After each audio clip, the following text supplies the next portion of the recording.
Okay, guys, so here's basically sample language from the actual PALMS manual that Social Security Administration uses to define when evidence can be removed and not used for consideration with the adjudication, which is a fancy way of saying judged, right?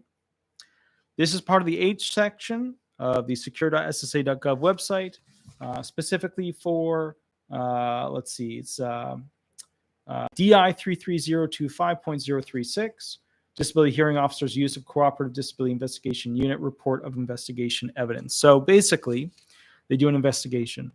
And that investigation involves people who follow you around, people who investigate you, pull your police reports, pull, what kind of vehicles you own, all that kind of stuff. And then as a result of it, when they catch you doing things that which you shouldn't be able to do because of prior statements or, what you're claiming as a disabled person, what they do, Howdy Liberty, 1776, what they do is go ahead and essentially reduce the weight of that evidence or pluck it from the file and give it 0 weight in total.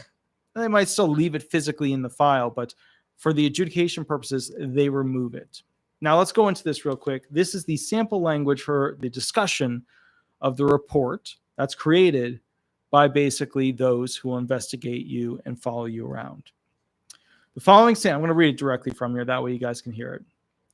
All right, so here we go. The following sample paragraphs provide examples for addressing an ROI in file. These examples do not constitute an entire determination or decision rationale, but serve as examples for your explanation and documentation of how to address the report that's created by these investigators. Cool. So now we're going to go into specific hypotheticals. This is a hypothetical that is directly from the Social Security's PALMS manual. All right. In March of 2018, the CDI unit investigated, that's the group that actually investigates you. The individual, they investigated somebody due to inconsistencies in his allegations. Right? So they're going to be seeing if there's fraud here. That's what they're always looking for. According to Special Agent John Doe's report dated April 5th, 2018, the CDI report also contains pictures of the individual moving furniture out of his home and placing the furniture in a moving van on March 1st, 2018. And I just want to say something to you guys. One of the ways that they catch a lot of these disabled individuals with doing acts, physical feats, if you will, that they're not really supposed to be able to do, has to do with renting moving trucks. When you rent stuff from Home Depot, when you rent moving trucks, it seems to be a trigger for them. Somehow they have access to that documentation, somehow they have access to that information, and boom, all of a sudden there's some CDI unit that's, checking into you, following you, and pulling records. Part 2. At the hearing, the individual's appointed representative objected to the CDI unit's report on the basis of hearsay and asserted that the investigator was not qualified to offer the evidence. Okay. The objection was overruled. The Social Security Act provided that evidence may be received at any hearing before the SSA, such as this disability hearing officer, even though it is inadmissible under rules of evidence that apply to court procedure. All right, that sentence is ultra important. And what they said in that sentence was that the rules of evidence for submitting things into the adjudication of disability are not the regular rules. In the real world, right, a lot of evidence cannot come into a trial because it's restricted. It has to be certain types of evidence. It can't be abusive. It can't be something that leads people in a certain way without having certain protections afforded to it. However, in the world of Social Security disability benefits, one of the greatest weaknesses of those who are receiving benefits is that any evidence can be submitted. And it's built that way on purpose. The reason why is that the average person, what we call the lay person in law, has no idea what these evidence rules are. Most of you don't even know what hearsay is, and that's okay. That's totally fine. It's fine. With that said, though, because of that, when people are applying for disability benefits, they're number one, usually not educated on the law. Number two, usually disabled, so they could be in pain, tough to focus, could have eyesight issues, could have anxiety, depression problems, panic attacks, can't focus. There's usually something that limits their ability to do things. So instead of essentially having a system that kicks a lot of the evidence out that people want to, submit, the SSA system is about allowing almost all types of evidence.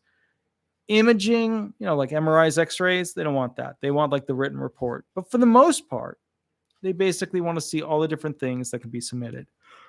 Perfect. Okay. Next one. All right. So the objection was overruled. The Social Security Act provides that evidence may be received at any hearing before the SSA, such as this disability hearing officer hearing, even though it is inadmissible under the rules of evidence that apply to court procedure. Okay. The DHO did not consider the investigator's review of the medical evidence. Okay.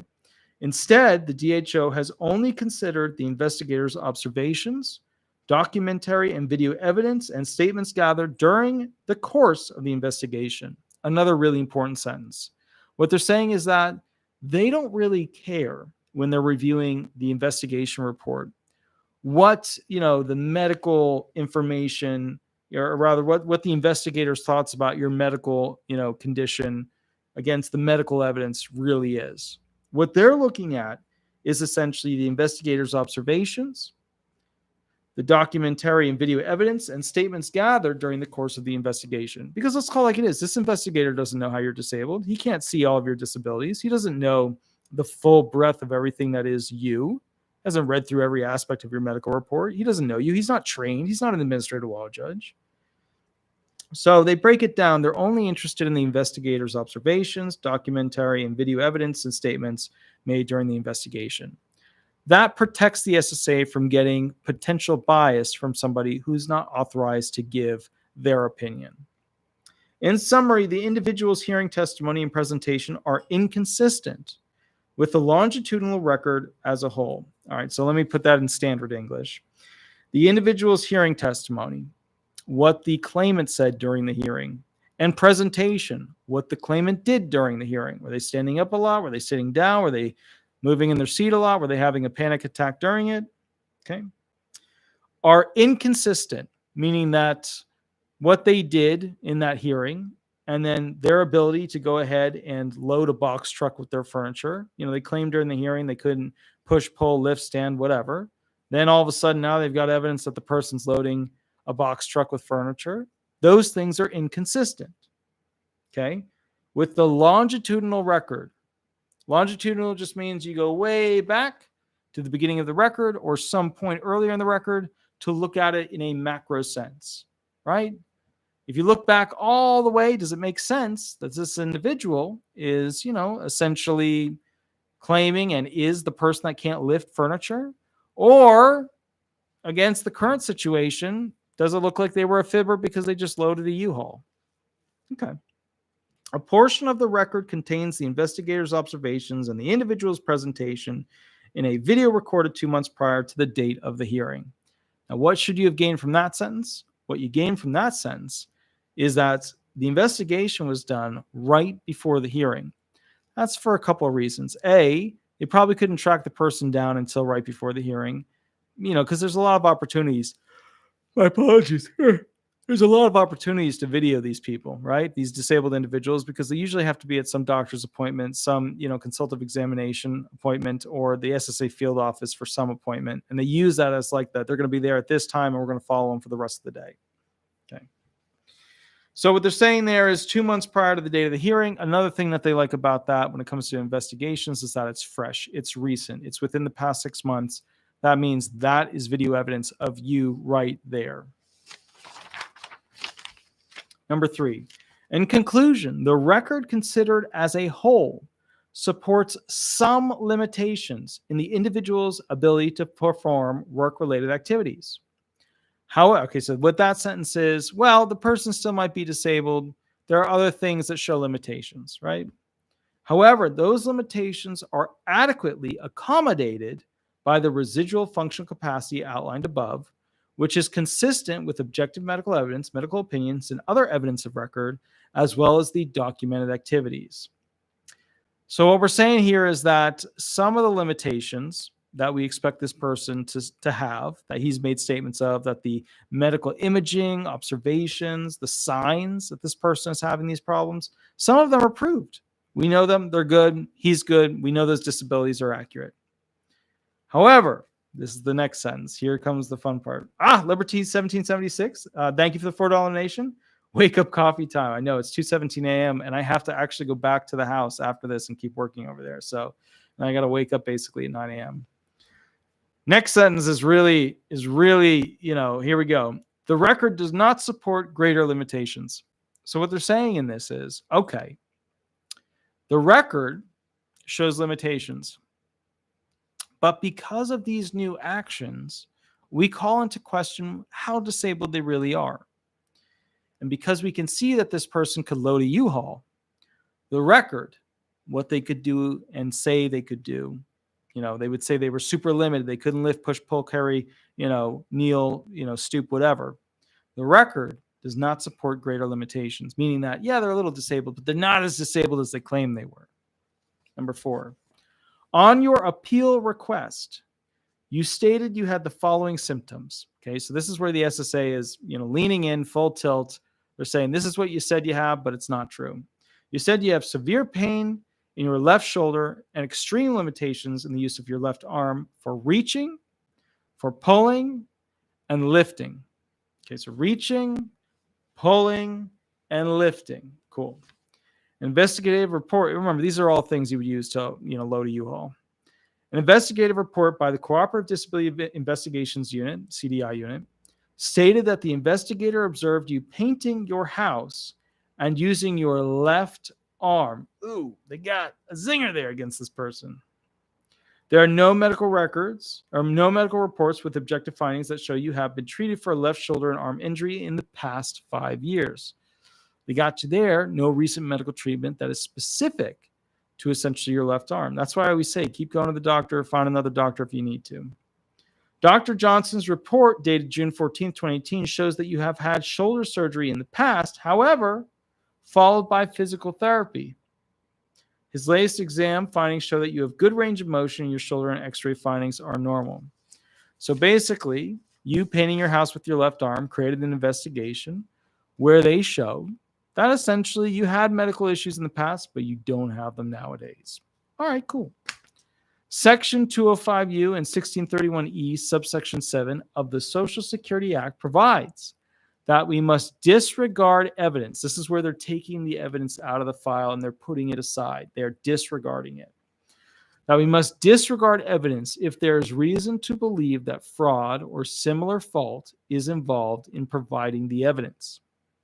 The Disability Hearing Officer, DHO, disregarded your statements about the limitations you have with your left shoulder because objective medical evidence showed good range of motion and normal x-ray findings.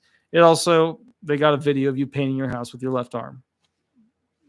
They got you. Witnesses provided visual reports of you helping roof a house on June 20th, 2018. That would suck. Because if you got witness statements against you about you roofing a house, I mean, as a disabled person with any physical, because remember, if you're blind, what are you doing on a roof? If you can't, if you got bad hips, what are you doing on a roof? If you have dexterity issues, what are you doing on a roof?